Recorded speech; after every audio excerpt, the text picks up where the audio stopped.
We respond to chaos from chaos. So what we do with this work is we learn that difficulty, any type of difficulty, is actually an opportunity for us to engage our intuitive body, our higher knowing, and respond from one of the many frequencies of love. Because when we respond from love to any difficulty, as quick and simple as somebody cutting us off on the road, or the loss of a loved one, a major shift in our life due to financial disarray or health, poor health, when we respond to difficulty from love, we shift that frequency and we shift it into a higher frequency.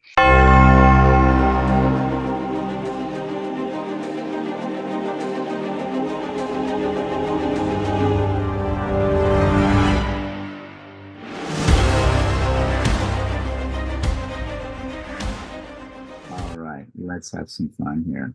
Selina, why don't you introduce yourself and tell everybody who you are? And you were saying that you have a mission on life, and tell us about that. Well, my name is Selina Maitreya, and I'm a teacher of practical spirituality. And that name was given to the body of work that Source gave to me over 20 years ago.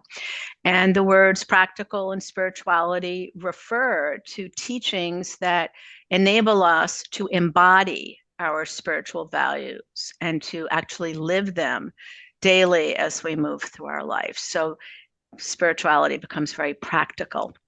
The body of work, which is wrapped very much around the mission that I'm on, really teaches us how to use difficulty, daily difficulty, life chaos, major tragedies, in a very different way from the way we've been trained and conditioned to respond to difficulty. Because, Ross, we all know that somebody cuts us off the road and we're driving and we're singing along, or we're in peace, or we're in thoughts, or maybe we're actually very present to what's happening on the road. We're somewhere else and somebody just comes in right away. People go to fear. I mean, it's, the quickest and most common experience I think we all have around fear. And most of us aren't about to wish them a good day or tell them to slow down and let's just drive in peace. People give them the finger. We respond to chaos from chaos. So what we do with this work is we learn that difficulty, any type of difficulty, is actually an opportunity for us to engage our intuitive body, our higher knowing, and respond from one of the many frequencies of love. Because when we respond from love to any difficulty, as quick and simple as somebody cutting us off on the road, or the loss of a loved one, a major shift in our life due to financial disarray or health, poor health, when we respond to difficulty from love, we shift that frequency and we shift it into a higher frequency. And the importance of that becomes really clear when we realize that our next moment, every moment that we create, comes from the last moment. So if chaos lands in our life and we respond with more chaos, we're creating the next moment in our life from that frequency. But when we're trained and we learn how to respond to difficulty from love, and we do that consistently in our life, not only is the next moment created from a higher frequency of kindness or compassion or patience, but we actually become vibrationally more elevated. And the field in which we exist, the field of oneness, becomes more elevated. So that's the body of work I teach, because people who are on a path, most people, whether they're on a path or not, would love to be able to have something tough happen and be able to respond from kindness and patience. But we don't know how to do that. And that's what I'm here to teach people. That's what the book is here to teach people. And my mission is to spread this information and the process of how to actually do this with people all over the country and all over the world, because we're in a kind of cray-cray place these days, and having an understanding that each one of us can change the course of the energy that we vibrate in and the world is critically important. Mm-hmm. So what do you think what's the root of this? Why do people default relatively to chaos? I think it's how we're trained. When we're Hmm. born, Source has said to me that when we are born, we're energy that comes into form. And the energy is the energy of the divine. It's the energy of oneness. It is the most high frequency energy. But we come into a world of form, and a world where there's all kinds of polarity happening, and opinions and contradictions and joy and wonder. There's all kinds of stuff here. We know that. But we're also very conditioned. And it goes back, actually, Source was telling me to look back to history. When we come into bodies, we're babies, we're infants, we don't have language, we don't have personalities developed yet. We haven't had opportunities to experience pain yet and know what that is. What we have is not even, we don't even have a voice, but we have sound, we have vibration. So when a baby has a wet diaper, is hungry, is tired, is uncomfortable, what is the first thing we do? We cry. It's Hmm. so historically foundational for us to respond to difficulty with more of the same. We cry.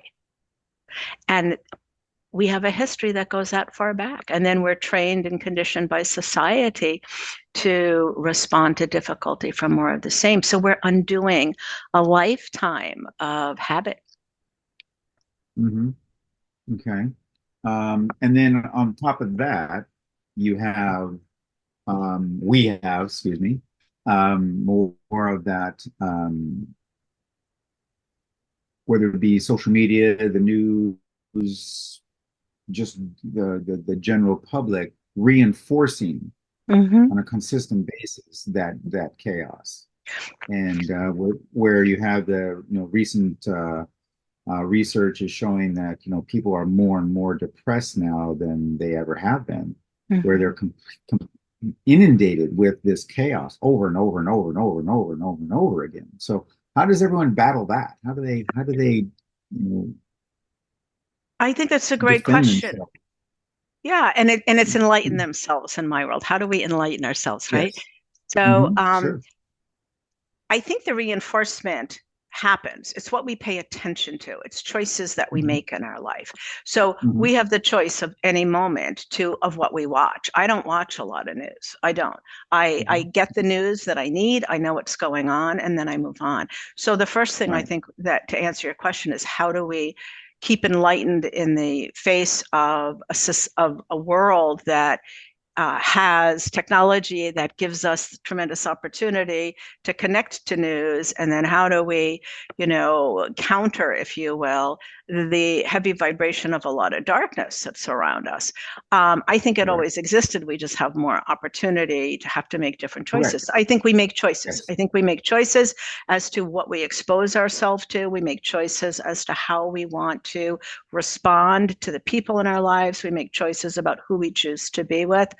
Um, but I think the biggest choice we make is how we choose to walk in the world, how we Hmm. individually, one by one, choose to walk in the world. And one of the biggest choices we can make is is knowing that we have this opportunity because Ross, not a lot of people even know they have an opportunity to respond to difficulty in a different way. They just are inside what we've been given, what their history is, as you say, what's being reinforced daily, that quite frankly shit happens, right?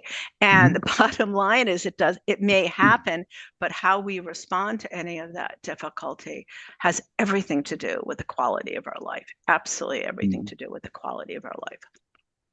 So you're saying that we don't know what we don't know. I'm saying part of it is that people are unconscious to a certain degree, um, and aren't aware that they have a choice Hmm. as to how Right. difficult it I is. But agree. then Hmm. once you know, Ross, the question then becomes, what do you want to do with it? Because it's a Exactly. tremendous amount of effort. And I'm very clear on that. I'm not come here and we'll take care of this overnight, because I've never found that true transformation of current beliefs into higher vibration is an easy or quick task. So it's what do we choose to Hmm. do with what we learn when we know what we know, as opposed to what we Right. don't know when we Exactly. don't know. Exactly. So where where does where does one begin? I mean, I know that a lot of the people that are listening to this already know that there are alternatives. That's Hmm. generally why, why I have a large Yeah. audience and such. But and what I've always, told everyone is that, we're all a beacon, and you need to send, you're a lighthouse, you need a beacon, you need to send your light out so other people can see, go, what's that? What's going on over there? And but it's becoming, it's a difficult task. It's a difficult task, because it is, um, so overwhelmed, and attention spans are so much shorter. And I mean, there's just like so many things that have, modern technology, modern society has, compiled, to steer people, it seems, towards the doom and gloom. I make it a habit to, every once in a while, I will watch the news. And every once in a while, I'll take some of the more popular daily shows of sorts, talk shows kind of things, and literally listen to them, and Hmm. listen to the language that they're using, and listen to, the message that they themselves are transmitting to their big audiences. And it's it's like, wow, you know, millions of people are listening to this, and this is what they're saying. Hmm. And it becomes, more of it's like, this is a daunting task. What you're doing is what I mean. Yeah, I'm sure that for you that's very accurate.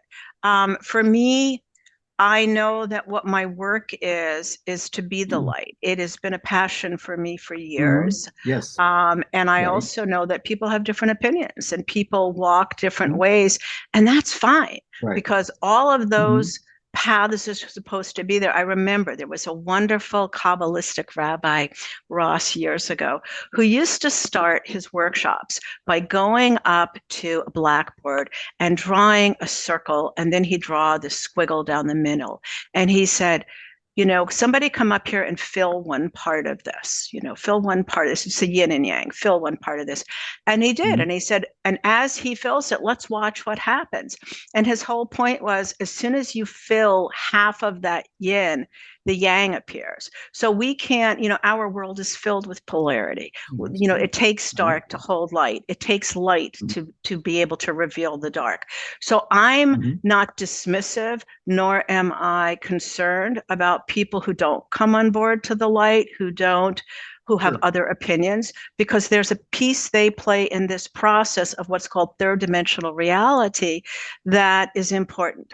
I want to reach the people who are on a path already, who realize that they do believe certain values, that they do feel that loving and being peaceful and responding to people from kindness and compassion and tolerance is important, but they still find themselves in judgment at times. They still gossip. They're still doing things that are still polluting, if Hmm. you will, their energy. And they want to live the values. Those are the people I want to reach. And what gives me so much hope through this process are all the students I've been working with for years, the people who come to my lectures and tell me, my God, I've been listening and reading your work, and I've taken this piece of work and I've taken this practice, and it's really changed my life. It's really enabled me to understand that my teenager, I can't personalize what goes on with my teenager, or my partner who may not be talking to me now. It's not that he doesn't love me or she doesn't love me. It's something I can hold space for them. So it's the people that Hmm. come and share their stories, and it's also the students I get to see who are so excited about the work and make the changes that really are what also keeps the work going. Hmm. Yeah. So what type of, what changes, or how do you make uh, the changes in the people that you're working with? I Well, mean, obviously, as you said, I mean, it's perfect because you're saying, listen, that, you work with people who have already set themselves on a mm-hmm, new path. yep, They've already yeah, said, this is not the direction I want to go. I right, want to go in yep, this direction. yeah. And such, which I totally understand. But what is it that in your work that people seem to be resonating with? I appreciate the question. You're absolutely correct. This is work, this is graduate work for spiritual people. This is work where people who've been doing it, who've been listening and reading are really ready to make shifts in themselves. So, what happens is the first thing that people learn here to do is to really become very aware of how they move through the world as they move through the world, which means that Mhm. we witness as we be. Most of us just do. We just kind of walk through the world, and whatever's on the next calendar page or the next thing on the daily list is what we do. So we're aware, we're always watching. We're watching all aspects of our being. Because I like to share with people, Ross, that we are not the me or the I, the one dimensional being that we refer to ourselves as. We're multidimensional. We have physical bodies, physical brains, we have personalities, we have a history of pain, low frequency energy. We have the divine Mhm. energy field, separate field of the intuitive body. We have an emotional body, a thinking mind. All of these are working at different times. So the first thing we learn is how to recognize which aspect of our being is in place at any time. Because once we realize which aspect is in place, if it's not creating the desired result we'd like, we can shift it, but we have to be aware of it. So, awareness Mhm. of our multidimensionality, awareness of how we move through the world. And that, as a practice, not a conversation piece, is a big piece of work. And from awareness, we then get to move on to the understanding that we have choice and we have vibrational fields that are actively working within our body that we're usually not accessing, actualizing. And so people are taught how to access those fields. And then they're taught a Mhm. process. Now that they are able to be aware, they're able to notice where they're at any point. They know that these vibrational fields are working. They have a relationship with them. They're then taught Mhm. practices so that in the moment, if we notice we're being judgy, which doesn't serve, that we're able to access high frequency and use a process to snap us into a higher vibration and literally change the frequency that's within us in the moment. Mhm. So those are the Wow, practices. Yeah. It's wonderful. very That's powerful work. wonderful. It takes a while to do all of these steps, but students, when they get to a place where they're moving and they're noticing their fields and they're shifting them, go through the day and they're not using emotional moods as a landing pad. We ultimately, what happens now is we're intellectually directed, we're emotionally guided, and that's what we're trained to do too.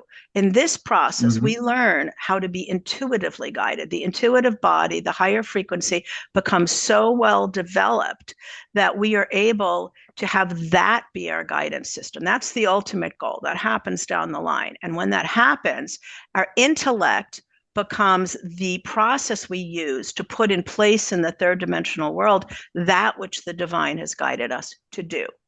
The emotional body is no longer a landing pad, it becomes an alert system. Oh, I'm feeling a little depressed. I'm a little anxious.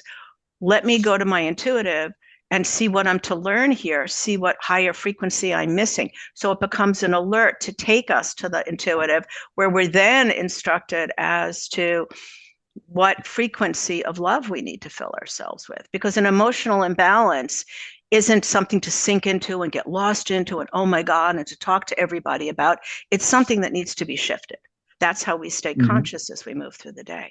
So the work Right. here is to ultimately have the intuitive body be our guidance system, the emotional body be an alert system, and the thinking mind be the part of us that puts everything into process. And I can give you a good example of that if you'd like. Please, Yeah. please do. So prior to this work helping me to be that way, I was a Mhm. photo consultant for photographers around the world. I had written books. I'd lectured over 150 times. I raised two kids as a single mom. I had 10 gardens. I started two nonprofits. I cooked dinner every night. I mean, I had this very full, very busy life, and my brain was uber productive. I was a spiritual person. I meditated but I really relied on my brain. I really relied on my emotional system.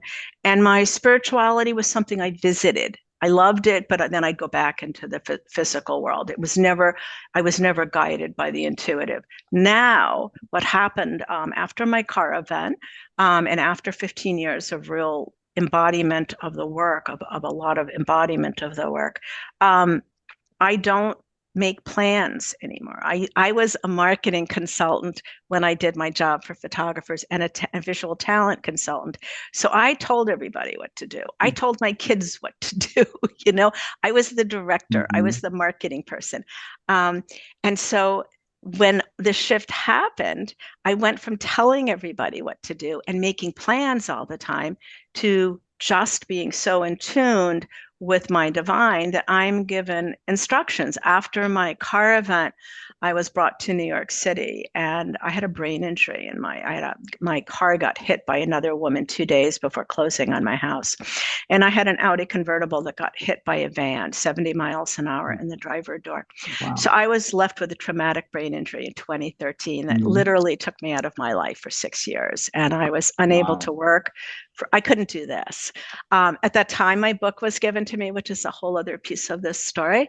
But at that time, I could do nothing but go to the divine. And that's where Mm-hmm. I had entree to another paradigm that was amazing. But through that experience and all the work I had done, my energy was really shifted, and I now am directed. So I was directed to go to New York City. Who wants to go to New York City with a brain injury? It feels like the most illogical place to be, right? Crazy. But I'm so directed by source that's where I went, and it was perfect. I landed in a building I never would have thought I would be. It had a rooftop garden. It was exactly what I needed at that time. They directed me to move 6 times in the next 10 years. Who would think Mm-hmm. a person with a brain injury wants to pack up and move 6 times? But each time Right. they moved, I found an editor for the book. I was moved to a place out of the city. I needed nature. I was moved to Woodstock, New York. Everywhere I was moved back to Boston. After being at my spiritual teacher's retreat center as a teacher, I wanted to go back to Woodstock. And they said, no, you need to go back to Boston. Your family is going to need you. And I moved here. And a week later, my son and daughter in law were in need of me. And I've been here for 6 years. So for me, that's such a great example, because logically, what happens sometimes with spiritual direction is it's not logical, but we are more than our brain. We are more than logic. And so when we're able to really truly connect to source in an integral and authentic way, and we're directed and we follow that direction, we always discover that we've been taken there for a purpose that we could not have known before. And Mm-hmm. that's a pretty dramatic example, but divine direction seeps into every aspect of our life. Yes, it does. So this, I'd like to back up just a little bit. Yeah, Um, I'm really fascinated by your story. So you had this amazing life, fortunate. traveling, business wise, family wise, and such. And Working then you have an hard, accident. Yeah, I'm working sure. hard So, life. That's what it was. and so then you had the accident. It was an event. Yes, I always correct people. It was an Yeah, event. It wasn't an accident, right? yeah. Yeah. So, and then now is that when you kind of opened up to this new direction that you're going? I mean, did you have No, yes, I was there okay, beforehand. I was really grounded in okay, this work beforehand. Yeah, that was okay, the all right, car event. Yeah, was that the question? Did I? okay. Yeah, so the car event happened during the spiritual journey. It I wasn't the at because the it wasn't end. the root of the No, it was at okay. the end. It was at the end of that portion of my life. Yeah, my Okay. name Selina Maitreya was given to me when I was 16 years old, and I'm Mm-hmm. 69. So my Mm-hmm. my entree to spirit came when I was 14 years old through a group of friends. And when I was 16 years old, I met my first spiritual teacher named Venetia Maitreya, who gave me the name Selina Maitreya. And Maitreya means Okay. teacher. Maitreya is Mm-hmm. also a disembodied world leader who believes in oneness and believes in cooperation, not competition. That's the end of Mm-hmm. his message. Okay. And so I moved through my life as an ordinary being, obviously, but keeping spiritual principles around me. And then I put them on the shelf for 10 years in my 20s. Wow. And then in my That's 30s, I met my teacher, the teacher I've been with for 28 years, in my early 40s, actually. And that's when I started to really embody the practices. So from my early 40s to 2013, I was studying, I was embodying, I was holding classes when I could, I was lecturing a little bit. Even though I was a consultant, I really wanted to share this information. I had meditation, transmission meditations in my house every week for 4 weeks. So I was doing a lot of work, but I wasn't placing myself out into the public as a spiritual teacher. Spirit kept hmm saying to me that that's what will happen when you sell your house and move on. Because I was a single parent, Ross, and I was hmm 95% financially responsible for my kids. So I Right. had that big piece of my life that needed to be put into my work. When I Right. was ready to go to New York and I sold my house in 2013, everything was just worked so smoothly. My house sold in one day. Both my kids had already had relationships with the women that they're married to today. And I was just off to New York to have a personal relationship with a man, to be a teacher, to do these things that I had put off while I was living a wonderful life helping my kids. So I just thought, I'm Right. going to New York. I'm going to stop consulting. I'm going to be a teacher. I had a financial plan. I had money in the bank. I was selling a house that would put more money in the bank. It was all there. And then a woman hit my car and everything stopped. And in the hmm car, I had the most amazing experience. I've been a channel ever since my third visit with my teacher over 27 years ago. And so it was no surprise to me. I was knocked out on impact in the car. It was a very severe hit. She ran hmm 70 miles an hour into my car. Um, and in the time I was in another plane, I had the experience, and there are no words to really discuss it or describe it, but I had the experience of oneness, of not existing. And it was hmm beyond words. When I started to come back into the car, Spirit told me that this was an Akashic record experience they had created to take me out of my life. And they told me I'd leave the car without a broken bone or a bruise because that would be a distraction, but that they would be taking me out of the world for years. And they had everything covered, and my job was to completely surrender. And hmm when you have no brain, when your brain is severely injured, it is so easy to surrender because there's no resistance. I learned that Right. the brain creates so much of what we're trying to leave behind, which is no surprise to people who are scientists or study how the brain works, which I don't. But my experience was that there was no resistance. I had all the harder edges within me, of which there were several, in my personality, just like softened immediately. There was no fear, hmm there was no concern. And here I had gone, Ross, from having a plan and money and a job and a way to create this shift in my life to be a teacher to nothing.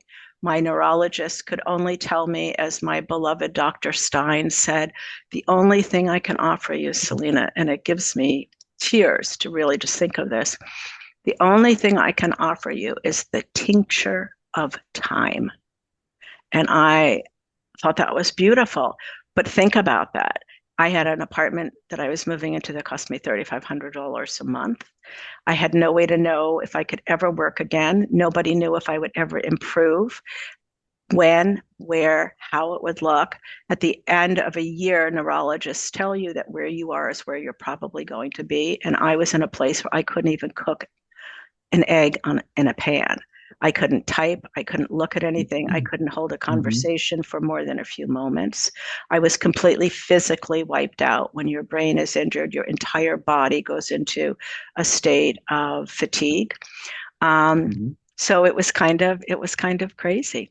However, I had an incredible connection to the divine. I had an entree to the place I had experienced in the car whenever I shut my eyes. And so I hmm did. I stayed in that state for many hours a day for many years. During that hmm time, Source told me I was to write a book.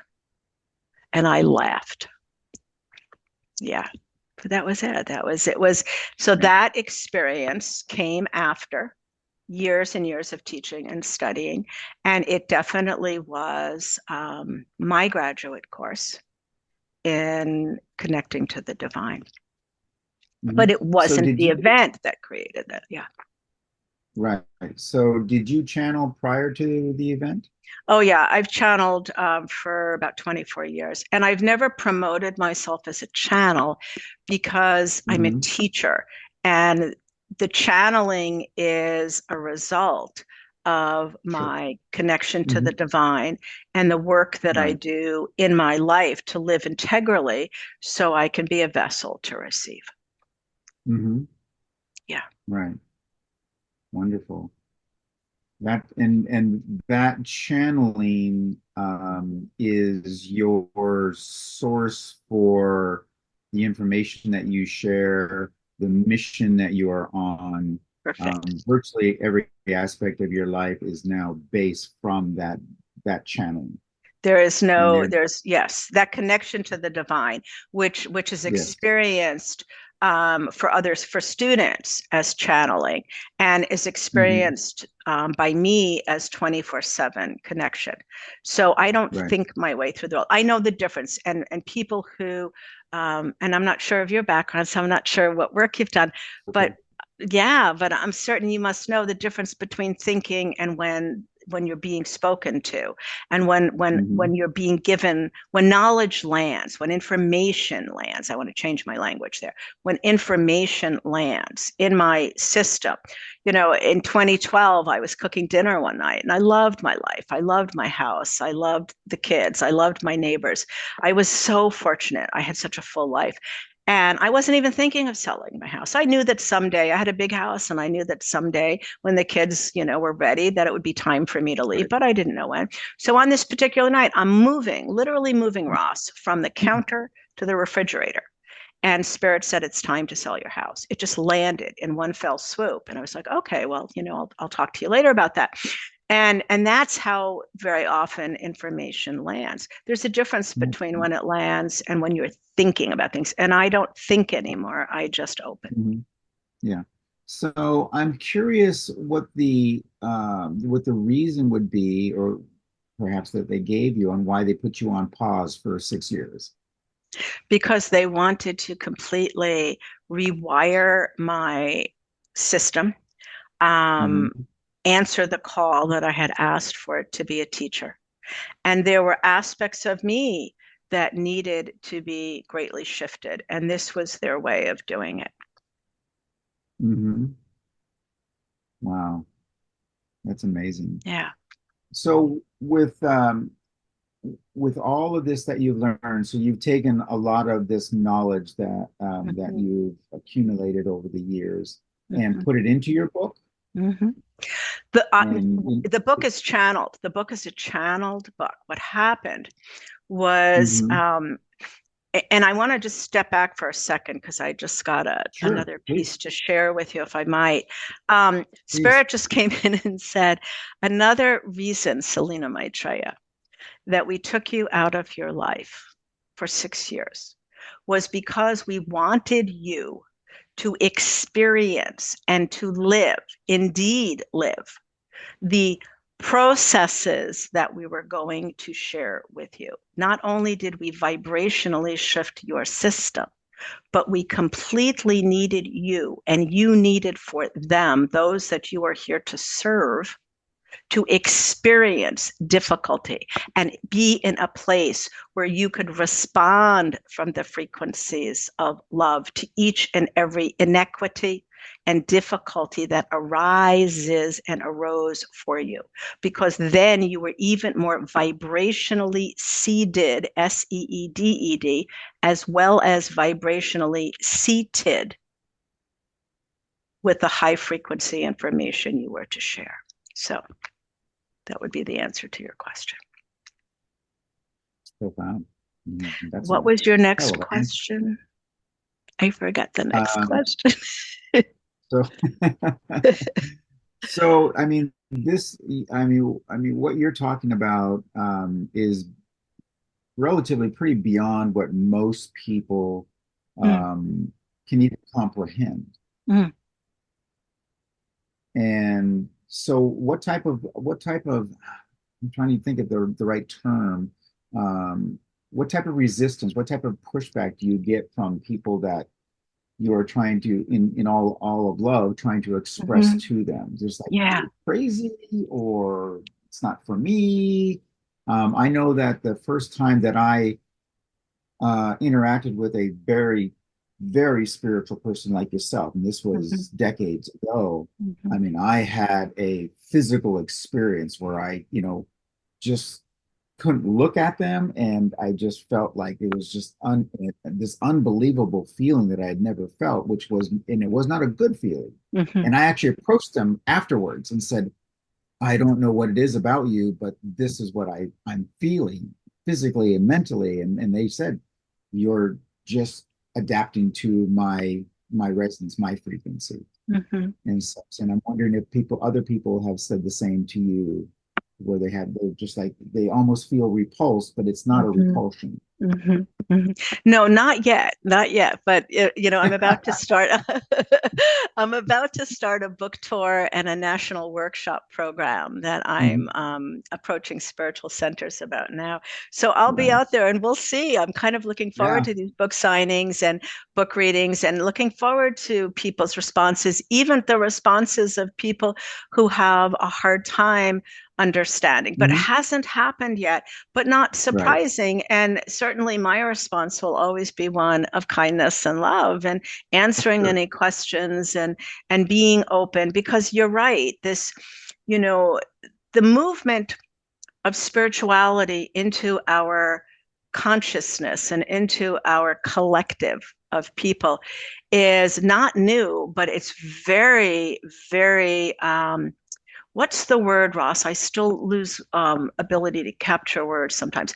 When we're talking about something and coming in really quickly and very fast, right? There's some word for that. So let's just say spirituality is coming in quickly and fast. When I was a young person, and as I said, I'm 69, and the reason I mention that is for this timeline I'm about to share. When I was little, my dad's best friend, and I think his only friend, was Eddie O'Neill from the Navy. And Eddie O'Neill, I grew up on the eastern tip of Long Island in New York. Eddie O'Neill lived in Massapequa, and we'd see them once a year. But whenever you went to see Eddie O'Neill beforehand, everybody whispered, he's a chiropractor. Because nobody wanted to say the word chiropractor out loud. Because at the age of 69, 54 years ago, at the age of 4 or 5, Mhm. that was like a witch doctor, right? Yeah. So Right. let's just fast Exactly. forward, right? From 55 years ago to now, where we have yoga studios on every corner, the way the Benetton sweater Hmm. stores were in Paris in the 80s.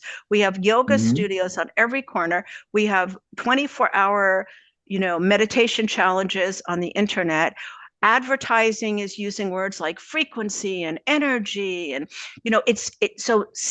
spiritual ideas and practices are wowing everybody, but the actual application of leading a spiritual life is still Right. very different.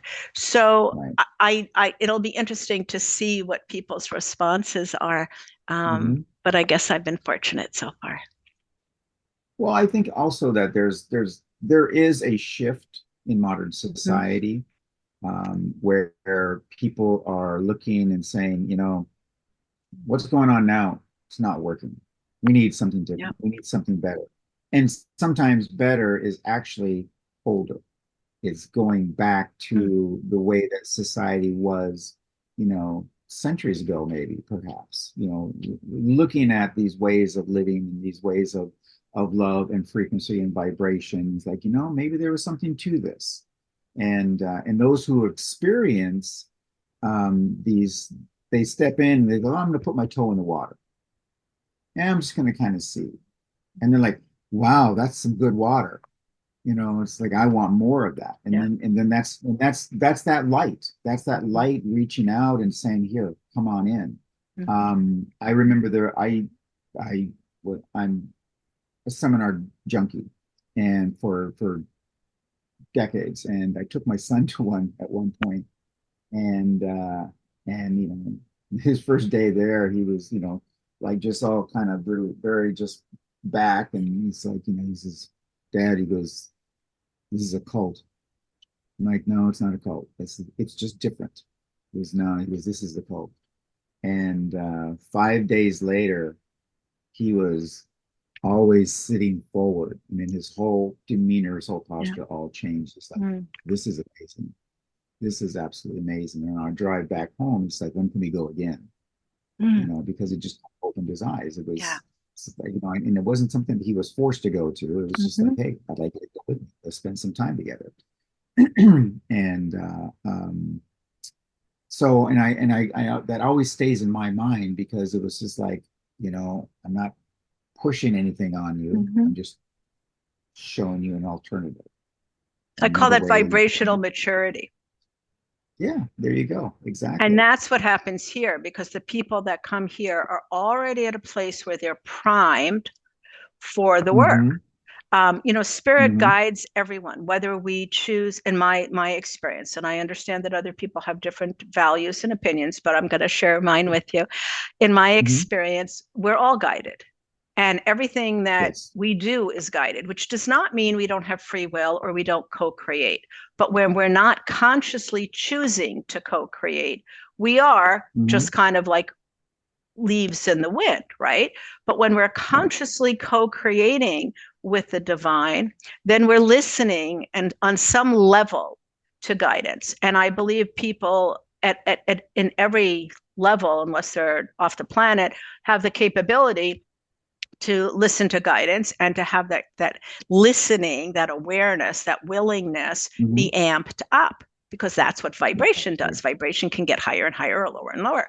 And so the more we, as your son had that wonderful opportunity, and kudos to you, to and kudos to him for staying in a place where he wasn't initially comfortable. That experience you just shared with us is like a microcosm. It's like a microcosm of the macrocosm. I think I have that right. My brain still doesn't always put things together. Yep. So if it's backward, you'll tell me, Ross. I'll It's there. count on you I for got that. you. Okay. Thank you. And I say it's a microcosm of the macrocosm because that's what happens with all of us in this world, where we keep getting these opportunities. Spirit comes in and throws difficulty at us. We get a tragedy. We have Mm-hmm. another opportunity to respond from love and we don't. And then something else happens and we have another opportunity, or somebody gives us a book and we have an opportunity to read this book and it's different. It's about consciousness and we decide to do it, or somebody invites us to a workshop as you did to your son. We're always getting opportunities through difficulty and through gifts from others, through joy in our life, just wherever we're supposed to be, to increase our Mm-hmm. consciousness. And we have choice as to whether we go there. When we take that choice and we use it and we say yes, then we're opening up, we're being exposed, we're being opened up. And as we then choose to work, when we get to a level, a student gets to a level, or a person gets to a level where it's not enough to just have somebody give me a random invitation. I'm kind of liking what I'm reading. I want more. And they read more books and then they go to more workshops. And then suddenly it's not enough to just read. I want to learn how to be this way because what I'm, as you said, I'm drinking that water and it tastes great. I want more of it, but Yeah. I want to create more of it. I want to be a Right. participant in this. And I want my Mm-hmm. life to be a reflection of that. That's an increase in spiritual maturity. I always refer to consciousness as a muscle. If I want to increase this bicep and I have free weights sitting across the room and they sit on the floor, my bicep doesn't grow. But when I pick up those free weights and I do those practices over and over, in the beginning, I can do it for 3 weeks. Nothing looks like anything's happening. But underneath, my muscle is toning. I have to do that enough in the world of form for my muscle to actually show up, which may take a month, might take 3 months, but it does. I can put that weight down and not use it for weeks, and my muscle is atrophying. It's still in Right. my body. That muscle's there. It's just not Hmm. evident because I haven't put my attention on it. One of my favorite truths that Spirit shared many years ago is we are our attention, and what we put our attention on grows. So as we put Correct. our attention on our consciousness, we learn to become more aware as we walk through the world. We learn Hmm. to hear source speaking to us. We take that guidance and move it forward. We're building that muscle, we're using that free weight, and we're developing our consciousness, which is a frequency within us. And as we develop that frequency more and more, that muscle, if you will, our life changes because our frequency has changed and we're attracting different things. We have different choices to make, and it goes from there. So the whole concept of vibrational and conscious evolution and shifting and growth is really big. So when people are introduced, as your son was, they have choices. And as they choose to increase that muscle with responding to difficulty from love, in actually learning how to embody their practices, they become that energy in the moment and they become vibrationally and spiritually evolved. Cool. It's an So very, very, evolution. Yeah, it's it an is. evolution. And it requires, It because really we're is. in form, a lot of effort and time and awareness. And all of it, when you do it, doesn't feel like work. It's incredible how the process of responding to life from kindness and grace and gratitude, we immediately see shifts, and then down the line we see major changes that just inspire people to keep going. Hmm. Exactly. Exactly. Exactly. So, how do we help you get the word out? How do we get the word out Oh, of what you're doing? Obviously, you have your new book, yeah, Raise Your right Frequency and here. Transform Your Life. Raise your There it is. frequency and transform your life. Yeah, beautiful Mhm. cover. I love this. The book, to answer, they just came back with something. Um, you asked a question before that I had forgotten. That part of the answer to this question. The book was channeled through Source. They Mhm. gave this book to me when I was very brain injured in the first year. I couldn't type. They said record. I recorded their messages for 4 years on my phone.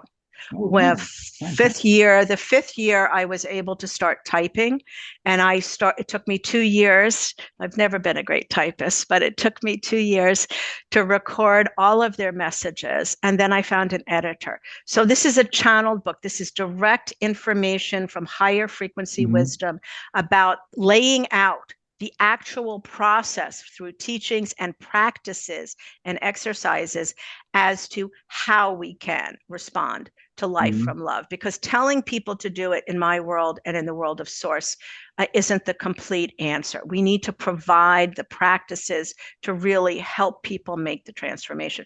So buying the book, going online, checking out the book, if it speaks to you, pick it up. In the time period before the book was finished, and when it was sold to Inner Traditions, which was 2 years, Spirit told me to not market the book and to create a work study program and take people through the book. So I took 3 groups of 10 people per through the book, and chapter by chapter, people used the information because it is a workbook. And I'm very clear on that. Okay. It's not set up as a workbook, but it's made to do Mhm. that. And the changes they made in their lives were huge. So picking up the book and supporting you and supporting the book at the same time. If anybody who's listening is associated with a spiritual center, part of my mission is to offer an all-day workshop based on the book to spiritual centers for no fee. Absolutely no Oh, fee, because wow. I want them to charge a fee. I want to come and educate so that the workshop becomes an educational experience. I want them to use the fee of the workshop that they choose to be a fundraiser for them. See, I'm very Mhm. synergistic. And if Yeah, I you come are. in and give a workshop and share with, that's living from love, right? And There you go. give a workshop, their community is educated, they have the opportunity to fund themselves some more. And then Mhm. then I ask them to have a book reading the night before. So people who can't afford to come to the workshop can at least hear something from the book, because I take everybody through a practice in a book reading. So helping me, Selina at selinamaitreya.com is my direct email. I'm the only person that oversees that. Let me know if spiritual centers you have that you think might be appropriate. I also have a GoFundMe program, and I can give you the link, Ross, if you'd like.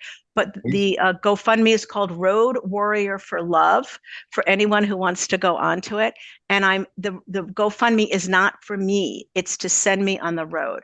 I am now, Mhm. after 11 years, just now working a 5-hour day. And so I cover my own expenses. I'm okay, but I do not have the $1,500 I need every time I need to get on the road.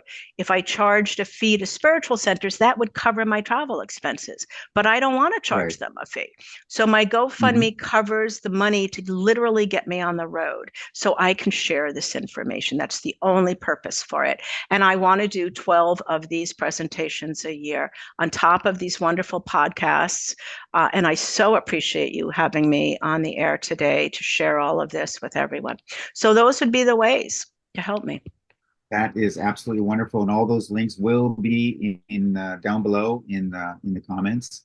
So, as I said prior to the interview, that we are here to support people like yourselves who are Thank you. on journeys, who are on missions, Mm. and a couple ideas just popped into my head too that Oh. I'm gonna review with Gary, and like, I got an Oh, idea. that's kind. I So, love it when people get ideas. I do, But yes, this has been yes, such a great and conversation, and I love what you guys are doing, and so appreciative of that work, because the yeah, work that you do, the work that other teachers are doing, we're all here. yeah, I believe that every single person who is on this earth right now, regardless of whether they share our values or not, everybody here is meant to be on a mission of their own. And I think yes, the only absolutely, thing I would ask everybody, right? The only thing I would ask everybody is figure out what your mission is. Why are you here? What are you here to share with all of us? Because we are all exactly, here to share. So thank you, Gary, for exactly. what you're doing, and Yep. for sorry, Ross. Thank Gary as well for me, Ross. There's the brain. Thank Gary as well for me, Ross, since he's not here, for his participation. Yeah, the brain can't think of words sometimes, and then it He's jumbles up he's he's sentences. here in spirit. He's here in spirit. But That'll thank you work out both for fine. your work, really, truly. And no, so thank you so much for what you're doing, Selena. And as I said, I've got your email. We'll be in touch. I'm going to run some Super. ideas by him, and I think we got a couple things you might be really interested Oh, in. well, that's lovely. Thank you. I really Okay. appreciate it. And thanks Well, everybody thank for you for taking the listening too. time. All right. You have a great one. Thank you so much, Selena. You as well. Bye. Bye bye.